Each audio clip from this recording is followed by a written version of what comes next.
Let's stay in Washington, where congressional staff workers are one step closer to forming a union after House Democrats introduced a resolution that would allow that to happen. NBC News Capitol Hill correspondent Leigh Caldwell joins us now. Leigh, good morning. So those congressional staffers just announced this plan to unionize last week. Now this resolution has been introduced. But how did this push get started? What have we heard from staffers on why they want to unionize? Good morning, Savannah. So the way that this got started is by an Instagram account called Dear White Staffers.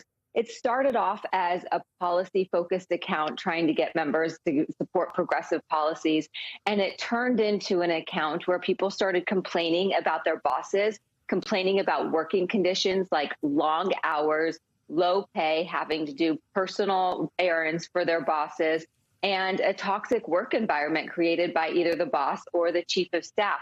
And so what this has evolved to is an effort to unionize House office buildings. And so this resolution, because it has to first pass Congress, it has to be an act of Congress before staff can actually do this.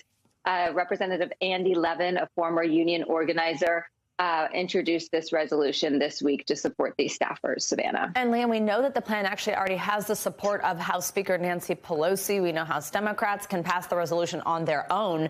Do we expect, though, any Republicans to join them? No. I asked a member of Republican leadership, Leigh, this week, and she said that no, Republicans do not support this effort. Of course, usually Democrats who do support unions, and this is translating to people's actual work environment on Capitol Hill. But I want to note that it's going to be very, very difficult, and there's still a lot of questions if this moves forward.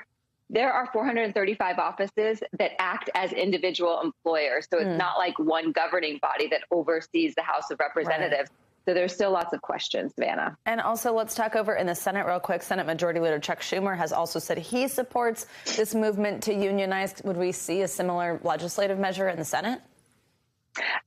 We could. Senator Sherrod Brown of Ohio, also a big union supporter, says that he's going to introduce legislation in the Senate. So it could come up on both sides of the aisle, or both chambers, excuse me.